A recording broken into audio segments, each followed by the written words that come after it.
65. Fiends set up falsely the small thunderclap. The four pilgrims all meet a great ordeal. This chapter's karmic import is to persuade man to do good, and to shun all evil works. Even a single thought is known to all the gods. Do whatever you will. Folly or cleverness, how would you learn? No mind is still the cure for both of these. While yet alive, the way you should cultivate. Don't drift or roam. Recognize your source, and cast your shell. To seek long life, you must catch it. Be ever enlightened. Let ghee anoint you. Pump through 3 passes to fill the dark sea. Will make the virtuous ride the phoenix and crane. Then compassion will with mercy unite. As you reach ecstasy. We were telling you about Tripitaka, who was most single-minded in his piety and sincerity. We need not mention how he was protected by the gods above. Even such spirits as those of grass and wood also came to keep him company. After one night of elegant conversation on the arts, he was delivered from the thorns and thistles, no longer encumbered by vines or creepers. As he and his 3 disciples journeyed westward, they traveled for a long time, and it was again the end of winter. This was, in truth, a day of spring. All things thrive and flourish. For the dipper's handle returns to yin. Young grasses cover the earth with green, and verdant willows line the banks. A ridge of peach blossoms red like brocade. Half a stream of silky water like green jade. How rain and wind persist to one's endless feelings. The sun enhances the flower's grace. The swallows fetch light mossy buds.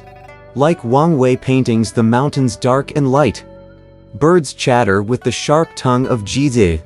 No one's here to joy in such fancy fineries, save dancing butterflies and singing bees.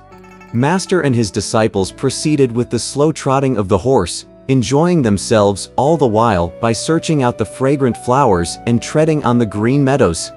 As they walked along, they came upon a tall mountain which, from a distance, seemed to touch the sky.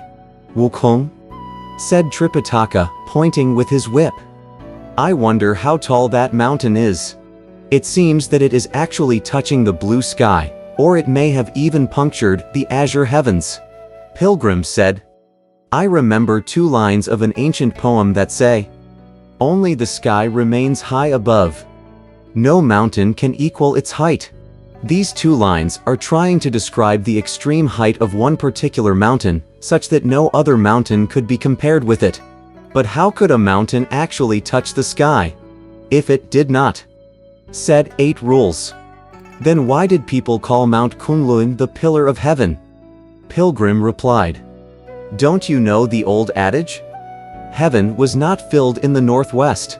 Now, Mount Kunlun is located in the northwest, at the position of Qian, and that's why it is commonly thought to be a mountain that can hold up the sky by filling the void.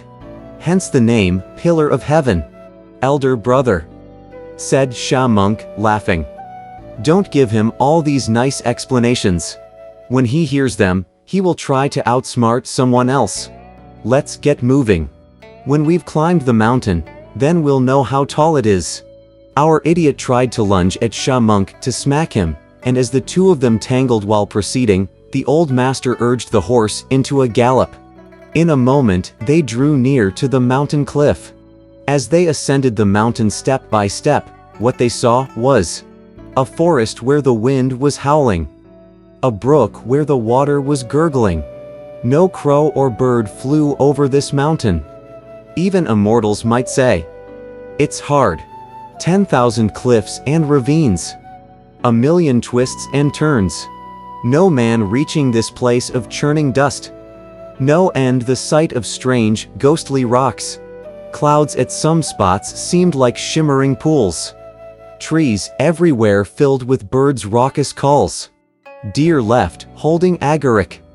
Apes returned, bearing peaches. Foxes and badgers jumped about the ledge. Antelopes played on the mountain peak. A sudden roar of the tiger made one cringe.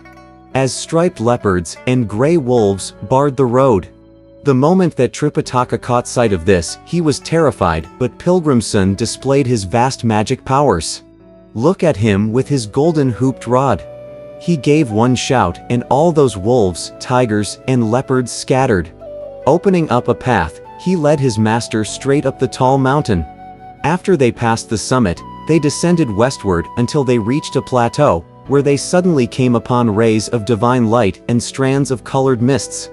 There was in the distance a magnificent building, from which the faint, harmonious sounds of bells and sonorous stones could be heard. "Disciples," said Tripitaka. "Take a look and see what kind of place that is." Shading his eyes with his hand, Pilgrim lifted his head to stare at the building. It was a good place indeed. Truly. A bejeweled edifice. A noble monastery. An empty valley that augments the music of earth.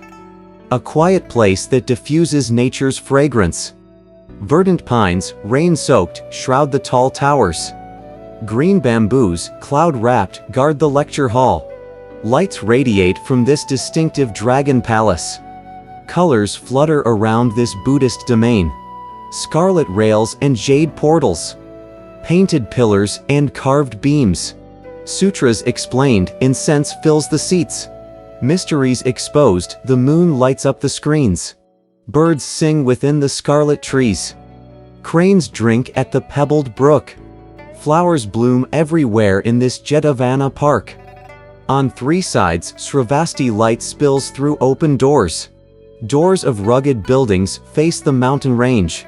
Hollow bells and stones strike languidly and long. The opened windows in a gentle breeze. The rolled-up screen and curls of smoke. With monks here the life's ascetic. A peace not marred by things profane.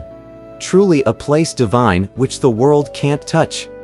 A quiet monastery, a good field of rites. After Pilgrim had looked over the place, he turned to Tripitaka, saying, "Master, that is a monastery over there." I don't know why, however, within the aura of Chan and the auspicious lights there seems to be an air of violence as well. When I look at this scenery, it reminds me greatly of Thunderclap, but the road just does not seem right. When we reach the building, don't walk in immediately, for I fear that some sinister hand may bring us harm. If this place reminds you of Thunderclap, said the Tang monk, could it be verily the Spirit Mountain? You'd better not slight my sincerity and delay the very purpose of my journey. No, no, said Pilgrim. I have traveled on the way to the Spirit Mountain several times before. How could it be this one? Even if it is not, said Eight Rules. There must be a good person staying here. Sha Monk said. We don't have to be so suspicious. This road has to take us right past that door. Whether it is Thunderclap or not, one look will tell us. What Wu Jing says, said Pilgrim, is quite reasonable. Urging his horse with the whip, the elder soon arrived before the monastery gate, on top of which he saw the three words, the Thunderclap Monastery. He was so astonished that he rolled off the horse and fell to the ground. You wretched ape, he scolded. You've just about killed me. It is the Thunderclap Monastery, and you still want to deceive me? Attempting to placate him with a smile, Pilgrim said, Don't get upset, master. Take another look. There are 4 words on the gate of the monastery, and you have only seen 3 of them. And you still blame me. Trembling all over, the elder scrambled up and took another look. There were indeed these 4 words, the small Thunderclap Monastery. If it's only the small Thunderclap Monastery, said Tripitaka, there must be a Buddhist patriarch inside.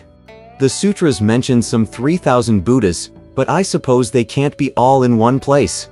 Guanyin, after all, is in South Sea, Vivabhadra is located at Mount Amay, and Manjusri lives on the Mountain of 5 Platforms. I wonder which Buddhist patriarch presides over this field of rites.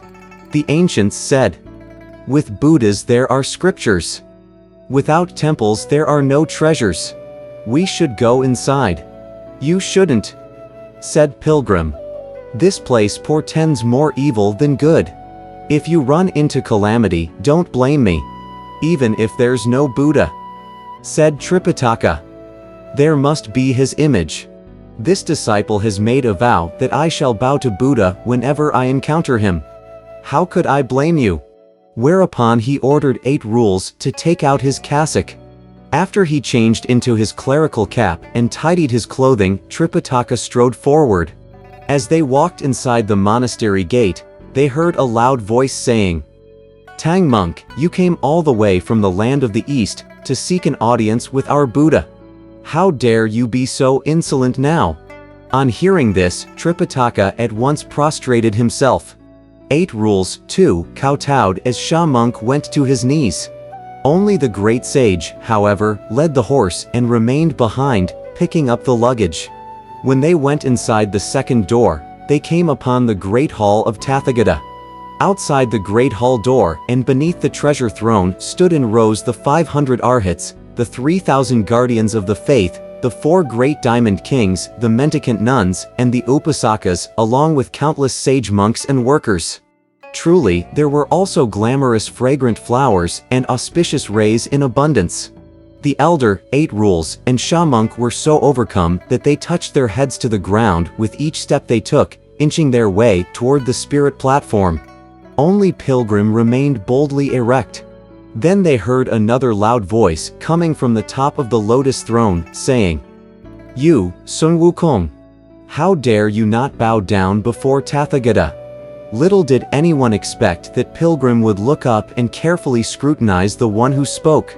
When he recognized that it was a specious Buddha, he at once abandoned the horse and the luggage. Gripping the rod in his hands, he shouted, "You bunch of accursed beasts! You are audacious!